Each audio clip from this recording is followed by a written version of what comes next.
Hello, treasures. I once again am here to talk to you about a book.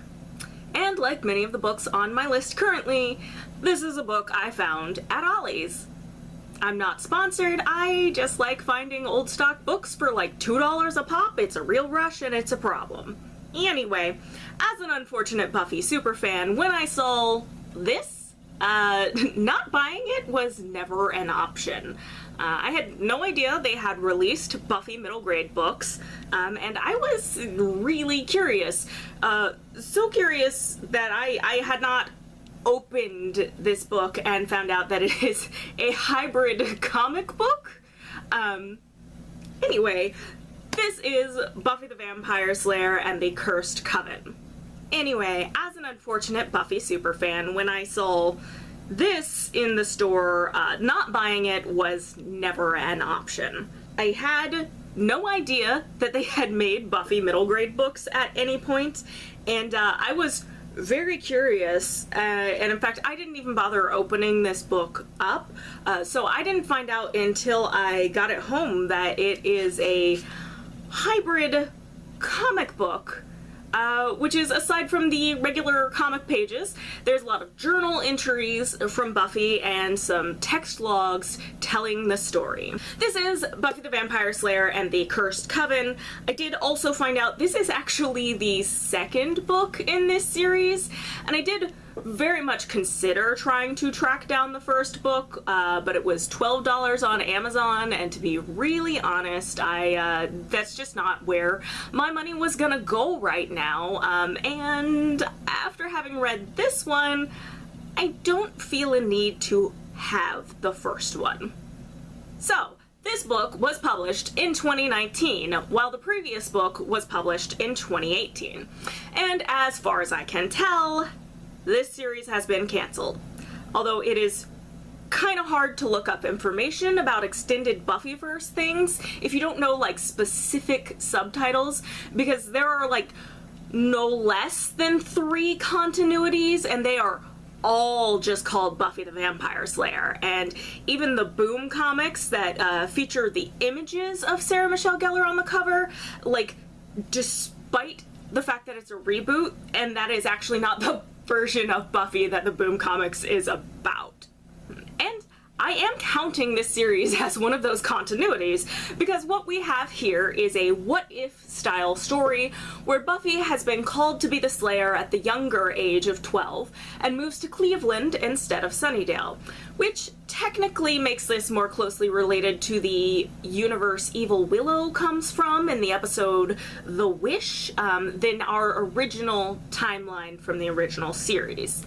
As a result of the change of age and locale, Buffy's Watcher in this universe is a woman called Winifred Sparks. She has some original characters as friends, although her female friend is still a witch, but her male friend is now a werewolf. These characters both are not really parallels to Willow and Xander. Seraphina actually comes from a family of witches and is certainly not like a mousy nerd. Alvaro is actually more of an artsy type and became a werewolf very young, so both of these characters know about the supernatural before even meeting Buffy, it seems. The resident mean girl is Melanie, however, and she's pretty much one-for-one Cordelia.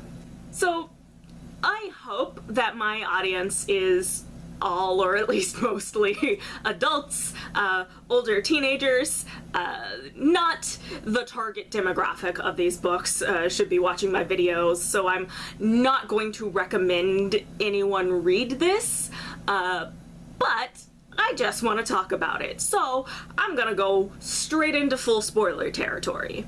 Alright, this picks up presumably near where the last book left off, and find out that Buffy is having to attend summer school as a result of her Slayer life interfering with her school life. She goes patrolling with her Watcher and friends, where we find out that Seraphina is perhaps a little overeager to use her powers, and gets salty when Buffy slays a vampire before she can get off a spell. Oh, also, vampires in this continuity become groups of bats when staked instead of exploding into dust. Stinger at the end of the book seems to imply that this was going to be an important plot point, but since the series appears to be cancelled, it's just something goofy that happens. possibly in an intentional dialing down of the violence for the middle school target audience. Like, they also exclusively say heckmouth instead of hellmouth, which, you know, again, it seems like it's trying to pull back for this younger audience, but honestly, if kids are reading a book about fighting vampires, you might think they can handle the word hellmouth used as a location and not just a random curse word. But that is like a publishing thing and not my personal decision, so whatever. So at summer school, Buffy finds out that her personal enemy, Melanie, is also in summer school, and they end up paired together for summer homework. Serafina's sister is home from college and she starts spending time with Ray's Coven, while Alvaro also goes off to arts summer camp, so Buffy ends up dealing with some feelings of isolation. Winifred is trying to investigate the disappearance of several teen boys in the town while taking Buffy on nightly patrols. In the course of doing homework with Melanie, Buffy finds out they have a lot in common, and in the absence of her closer friends, begins a new friendship. When Alvaro comes back from summer camp, things seem like they are going to go back to normal, but Serafina uses some dark magic and she and Buffy get into a fight when Buffy expresses concern about it, telling Buffy that Alice, the Coven leader, has warned her that Buffy would only try to hold her back. Buffy goes to Serafina's house to try to make up with her, and miraculously finds the plot in the form of a note on Ray's desk about summoning Alice. Winifred is able to figure out that Alice is likely a demon projecting itself from the other side of the heckmouth to manipulate the Coven of Witches into bringing it into our world. They also track down the vampires who were taking the teenage boys, and it turns out they weren't killing them, but feeding off them a little bit before giving them to the Coven. All of this culminates in Buffy realizing the Coven is going to be doing the summoning on an island in the lake that she could see from Melanie's house. They go there, and Melanie ends up agreeing to take them in her family's boat, which Buffy is trying to steal but doesn't know how to drive. They find the Coven, luckily before they sacrifice the teenagers to the demon, but not before some tentacles make it through the heckmouth. A battle ensues, but together they defeat the monster, and the Coven of Witches is released from the hold of the beast, not realizing what they were just doing. Serafina and Buffy make up, the day is saved, and Melanie decides that she wants to hang out with the gang because they eat snacks and save the world. Like I briefly mentioned, there is this stinger in which some of the bats that were once vampires that Buffy staked during the story have gathered where there are a bunch of other bats that were once vampires, and someone off-screen vows to take Buffy down, but that's never going anywhere, and frankly, that's just fine by me. Okay, I'm gonna start off with some faint praise. This book really does, it reads like an episode of the show. The story structure and the character interactions definitely have that Buffy flavor. Taking the experience of your friends drifting away from you or becoming involved with some bad influences and raising the stakes right up to end of the world is exactly what Buffy the Vampire Slayer was originally about. High school is hell, but middle school even more so. And yet, the plot is kind of all over the place. The way we get to the fact that Serafina's new Coven's leader is bad is not, it doesn't feel like this natural progression from Serafina progressively becoming hostile to Buffy, but instead comes with like too much of a focus on the background mystery of the missing teens, which is like only ends up being connected by coincidence at the end. So, it just tried to do, like, too many things at once in sort of a short format, which, is actually a folly of many poor episodes of TV. So, like, it still feels like a TV show. There are some incredibly heavy-handed references to the original show in here, like a lot of them, actually.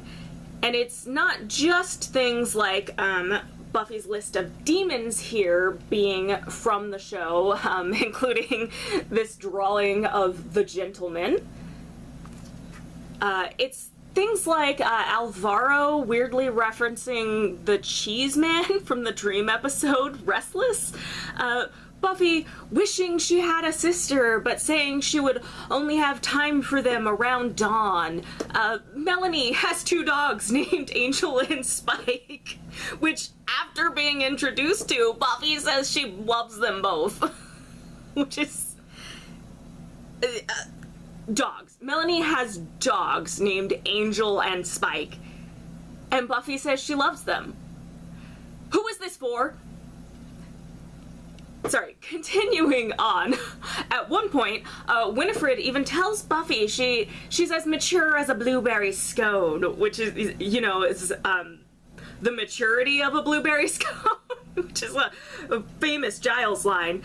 The Double Meat Palace is here, and like that's not even where it stops. Melanie describes watching Firefly at one point, but like, these all could only have been written for me specifically, because I don't think the target audience of 12-year-olds can be expected to have seen enough Buffy to know these just direct quotes and these like sideways references that are confusing if you don't know what's going on. Why is Alvaro talking about the Cheese Man if you don't know who the Cheese Man is? It bothered me a lot when right when I finished the book. Like, why was it like that? Why? I can't imagine a lot of adults reading this. I'm like an unhinged exception to the rule here. So the author is like gratifying themselves, or just really hoping that this book is going through the hands of people who loved Buffy the Vampire Slayer and actually remember some of the actually remember some of these things, because things like the Angel and Spike puppies are more obvious. Obviously, the little drawing of the gentleman, but I lost the page already. One moment. Yeah, and here, like, the Groxler demon here is actually like a weird deep cut, because based on this, based on my memory, I haven't gone back to look at it, but that is from like one really specific episode that's like season 4. It's like one of the first times they return to the rubble of the school, because these demons are trying to open the Hellmouth, and one of them like slides in to try to sacrifice himself to open the door. Like that's a deeper cut than even like casual fans might really remember. I'm just, like I said, an unfortunate Buffy superfan. Like, why? I have gone so far off script right now, and I'm leaving this in. I'm leaving this rant in, just because it's gonna make my script longer. This is a 4-page script. At the end of the day, though, it wasn't bad. It wasn't great either, and I do think the apparent cancellation of the series sort of shows what interest there actually was in a middle school Vampire Slayer mixed media comic to begin with, which is apparently not enough to get the 3rd book going. Unfortunate. This is Carolyn Nowak, you're not a bad author. This just was a bizarre book to exist, to begin with. But it is certainly doing something. Well, that is all I have to say today. As always, there's more content in the pipeline. Keep checking back, like and share to boost the channel if you're feeling kind, and I will see you treasures next time.